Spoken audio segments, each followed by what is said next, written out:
بسم اللہ الرحمن الرحیم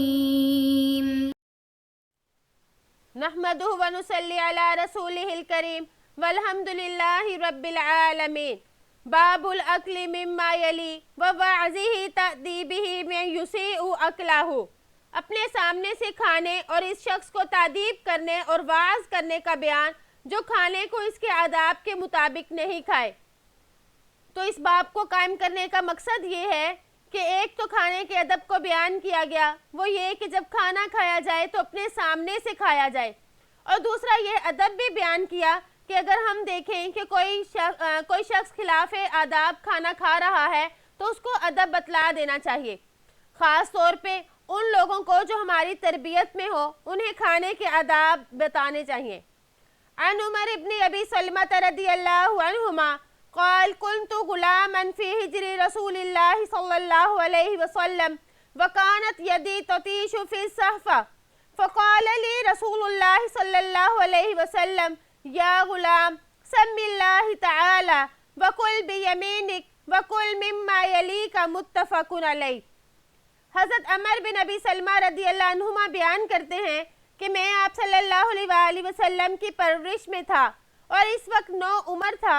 میرا ہاتھ پوری پلیٹ میں گھومتا تھا تو مجھ سے آپ صلی اللہ علیہ وآلہ وسلم نے ارشاد فرمایا، اے لڑکے بسم اللہ پڑھو اور اپنے داہنے ہاتھ سے کھاؤ اور اپنے سامنے سے کھاؤ. تطیشو یہ طوا پر زبر اور اس کے بعد یا، اس کے معنی ہے ہاتھ کا حرکت کرنا اور برتن کے کناروں تک گھوم رہا تھا. اس حدیث میں یہ بتایا کہ حضرت ابو سلمہ کے جو بیٹے ہیں عمر بن ابی سلمہ، وہ یہ فرما رہے ہیں کہ میں آپ صلی اللہ علیہ وآلہ وسلم کی پرورش میں تھا، کیونکہ ام سلمہ سے آپ صلی اللہ علیہ وآلہ وسلم نے نکاح کر لیا تو یہ آپ صلی اللہ علیہ وآلہ وسلم کی پرورش میں تھے، آپ کی تربیت میں تھے اور 9 عمر بچے تھے. تو جب وہ کھانا کھا رہے تھے تو وہ کھانے میں ادھر ادھر سے کھانا کھا رہے تھے، یعنی پلیٹ کے اندر برتن کے اندر ہاتھ گھما رہے تھے. تو آپ صلی اللہ علیہ وآلہ وسلم نے انہیں یہ ادب سکھایا کہ اس طرح سے نہ کھاؤ بلکہ اپنے سامنے سے کھاؤ. سامنے سے مراد یعنی اپنے سامنے سے ہی نوالا لو، اسی طرح کھاؤ. یہ اس وقت ہے جب برتن میں ایک ہی طرح کا سالن یا ایک ہی طرح کی چیز موجود ہو. اگر برتن میں مختلف طرح کی چیزیں ہیں جیسے میوہ جات ہیں تو مختلف میوہ جات پڑے ہیں تو اپنے سامنے سے بے شک نہ اٹھاؤ. اگر جو ہے اپنے دوسری طرف کوئی ایسا میوہ پڑا ہے جو آپ کو پسند ہے تو اس کے اٹھانے میں کوئی حرج نہیں، کیونکہ یہ حکم اس وقت ہے جب ایک ہی طرح کا کھانا پڑا ہو. اس میں فرمایا غلامن، تو اس سے مراد غلام نہیں بلکہ نابالغ بچہ ہے. اور صحفہ یہ ایسا برتن جس میں 5 آدمیوں کا کھانا ہو. تو اس سے معلوم ہوا کہ اپنے زیر پرورش بچے کو آداب سکھانے چاہیے، جیسا کہ آپ صلی اللہ علیہ وآلہ وسلم نے ان کو یہ آداب سکھلائے جو کہ آپ کی پرورش میں تھے. تو یہ سنت ہے، یعنی خود بھی ادب کے ساتھ کھانا کھائیں اور اس کے علاوہ دوسروں کو بھی آداب بتلانے چاہیے. حدیث مبارکہ کے جو الفاظ تھے ان کی تشریح فرمائی، اگرچہ ہم نے تشریح میں بھی ان کو ذکر کر دیا لیکن ان کو دوبارہ سے کرتے ہیں. تطیشو طوا پر زبر اور اس کے بعد یا، اس کے معنی ہے اس کا ہاتھ حرکت کرتا اور برتن کے کناروں تک گھوم رہا تھا. تو اس سے معلوم ہوا کہ اس طرح سے حرکت کرنا درست نہیں، تو تطیشو کا یہاں پر تفصیل بیان کر دی. وعن سلمہ بن اکوہ رضی اللہ عنہ ان رجلا اکل عند رسول اللہ صلی اللہ علیہ وسلم بشمالی فقال کل بیمینک قال لا استطیع قال لا استطعت ما معناه الا الكبر فما رفعها الى فی. رواہ مسلم. حضرت سلمہ بن اکوہ رضی اللہ عنہ سے روایت ہے کہ ایک آدمی نے آپ صلی اللہ علیہ وآلہ وسلم کے پاس بائیں ہاتھ سے کھانا کھایا. آپ نے اس کو فرمایا دائیں ہاتھ سے کھاؤ تو اس نے کہا کہ میں اس کی طاقت نہیں رکھتا. آپ نے فرمایا تجھ کو پھر طاقت ہی نہ ہو. تو اسے تکبر نے روکا تھا، چنانچہ پھر وہ اپنے دائیں ہاتھ کو منہ تک نہ اٹھا سکا. اس کو مسلم نے روایت کیا. استطاع یستطیع، استطاعت بمعنی طاقت، اور اس کا مطلب یہ ہوا کہ وہ شخص یہ کہتا تھا کہ میرے پاس طاقت نہیں ہے، استطاعت نہیں ہے کہ میں اس کو اٹھاؤں، حالانکہ ایسا نہیں تھا، بلکہ اس کا ہاتھ بالکل تندرست تھا، ٹھیک تھا۔ وہ بہانہ بناتے ہوئے ایسے کہہ رہا تھا کہ میں دائیں ہاتھ سے نہیں کھا سکتا، یعنی میں معذور ہوں۔ تو اس پر آپ صلی اللہ علیہ وآلہ وسلم نے فرمایا، جب تم نہیں کھا سکتے تو اب کبھی بھی نہیں کھا سکو گے۔ اس پر اس کا ہاتھ ہمیشہ کے لیے شل ہو گیا۔ اور آپ صلی اللہ علیہ وآلہ وسلم کے زمانے میں ایک عورت تھی جس کا نام سبیتہ اسلمیہ تھا، اس کو بھی بائیں ہاتھ سے کھانا کھاتی تھی، اور بائیں ہاتھ سے کھانے کی وجہ سے آپ نے بددعا فرمائی، اور اس کا بھی یہ نتیجہ ہوا کہ وہ طاعون میں مبتلا ہو کر دنیا سے رخصت ہو گئی۔ تو اس سے معلوم ہوا کہ دائیں ہاتھ سے کھانا کھانا چاہیے۔ تو جو اس شخص نے کہا تھا کہ میرے طاقت نہیں تو اور میں معذور ہوں، وہ حقیقتاً ایسا نہیں تھا، اس نے تکبر کیا، یعنی اس نے کہا جیسے میں کھا رہا ہوں ٹھیک ہے، تو ویسے بہانہ بنا دیا۔ تو اس وجہ سے آپ صلی اللہ علیہ وآلہ وسلم نے اسے اس طرح سے فرمایا، یعنی بددعا دی۔ اگر کوئی عذر ہو، یعنی اگر کوئی کسی کے ہاتھ میں کوئی زخم ہے یا کوئی اور وجہ ہے کہ وہ دائیں ہاتھ سے نہیں کھا سکتا، تو پھر اس پر کوئی وعید نہیں۔ تو اب اس کے بارے میں کہ دائیں ہاتھ سے کھانا واجب ہے یا نہیں، اگر واجب نہیں تھا تو آپ صلی اللہ علیہ وآلہ وسلم نے پھر اس کو بددعا کیوں دی؟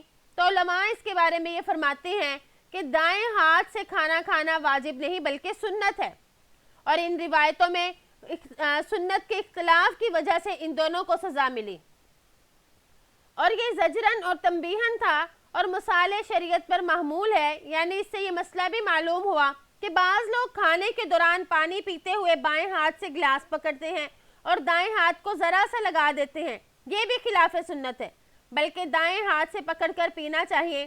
اگر انگلیاں آلودہ ہیں تو اس کو چاٹ لے، پھر گلاس کو پکڑ لے، یعنی پینے میں دایاں ہاتھ ہی استعمال کرے۔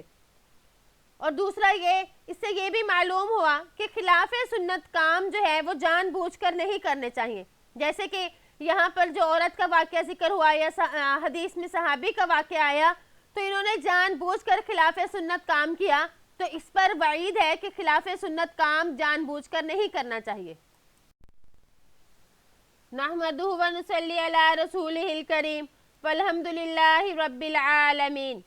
باب النہی عن القران بین تمرتین ونحوہما اذا اکل جماعتا الا باذن رفقتہ۔ جب چند لوگ مل کر کھا رہے ہوں تو ساتھیوں کی اجازت کے بغیر کھجوروں یا اس قسم کی دوسری چیزوں کو اکٹھا کھانے کے منع ہونے کا بیان۔ تو اس باب کے تحت امام نووی رحمہ اللہ یہ بتا رہے ہیں کہ جب سب مل کر کھانا کھا رہے ہوں تو اس وقت میں کھجوریں ہیں یا جیسے کوئی اور چیز ہیں تو وہ دو تین یعنی کٹھی نہ کھائی جائیں، بلکہ ایک ایک کر کے کھایا جائے، کیونکہ یہ خلاف سنت بھی ہے اور خلاف مروت بھی ہے۔ اور ایک صورت میں اجازت بھی ہے کہ اگر پوری جماعت ہی ایسا کر رہی ہے اور سب کی طرف سے اجازت ہے تو پھر کھانے میں کوئی حرج نہیں۔ وعن جبل بن سحیم قال اصابنا عام سنہ مع ابن زبیر فرزقنا تمرہ فكان عبد الله بن عمر رضي الله عنهما يمر بنا ونحن نأكل فيقول لا تقازنوا فإن النبي صلى الله عليه وسلم نهى عن القرآن ثم يقول إلا أن يستأذن الرجل أخاه متفق علیہ۔ حضرت جبلہ بن سحیم رضی اللہ عنہ بیان کرتے ہیں کہ حضرت عبداللہ بن زبیر رضی اللہ عنہ کی خلافت میں جب قحط سالی ہوئی تو ہمیں چند کھجوریں دی گئیں۔ حضرت عبداللہ بن عمر رضی اللہ عنہما ہمارے پاس سے گزرے تو ہم کھجوریں کھا رہے تھے، تو انہوں نے فرمایا کہ دو کو ملا کر نہ کھاؤ، اس لیے کہ نبی کریم صلی اللہ علیہ وآلہ وسلم نے ہمیں ملا کر کھانے سے منع فرمایا تھا۔ پھر فرمایا مگر یہ کہ آدمی اپنے بھائی سے اجازت لے لے۔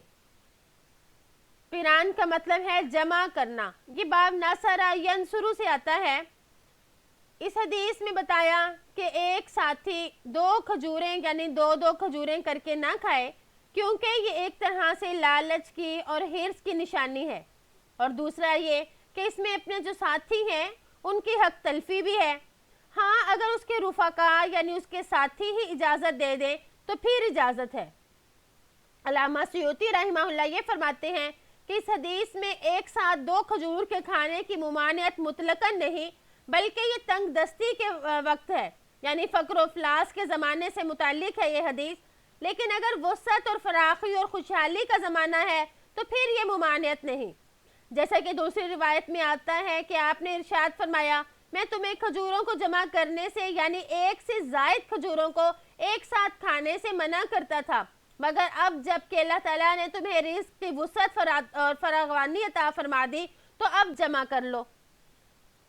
اور بعض علماء یہ فرماتے ہیں کہ اس حدیث کا محل اس وقت ہے جب چند لوگ اکٹھے کھانا کھا رہے ہوں اور مشترکہ طور پر یکساں حق رکھتے ہوں، اور ان سب کی طرف سے اس چیز کو مقررہ مقدار سے کھانے کی پابندی بھی نہ ہو. تو اس صورت میں جب کہ سب ایک ایک کھجور کھا رہے ہوں تو اب یہ 2 کھائے تو یہ کھانے کے آداب کے خلاف بھی ہے اور اسی طرح مروت کے بھی خلاف ہے. ہاں اگر تمام ساتھی ایسا کرنے لگے تو پھر اس کو صراحتاً اجازت دے دے تو اس میں کوئی حرج نہیں. تو مسئلہ یہ نکلا کہ اس طرح سے کھانا جو ہے یہ درست نہیں، خلاف عادت ہے. ہم چونکہ کھانے کے آداب بتا رہے ہیں، کھانے کے آداب پڑھ رہے ہیں، تو یہ بھی کھانے کا ادب ہے کہ جب سب مل کر کھائیں تو سب کے حقوق کی رعایت رکھتے ہوئے کھانا چاہیے. اور یہ مسئلہ صرف کھجور کے ساتھ نہیں بلکہ اس کے علاوہ دوسری چیزوں کے ساتھ بھی ہے. جیسا کہ اگر ہم دعوت وغیرہ پر جائیں تو ایک باؤل میں ایک ڈونگے میں سالن آئے تو اگر کوئی اچھا اس سالن کی جو ہے بوٹی ہو یا کچھ بھی ہو وہ نکال لے، زیادہ سارے نکال لے اور پیچھے لوگوں کے لیے بہت کم بچے، تو یہ بھی اسی زمرے میں آتا ہے کہ اپنے ساتھیوں کا خیال نہیں کیا اور حرص کے ساتھ کھانا کھایا. تو ایسے کرنے کی اجازت نہیں ہے.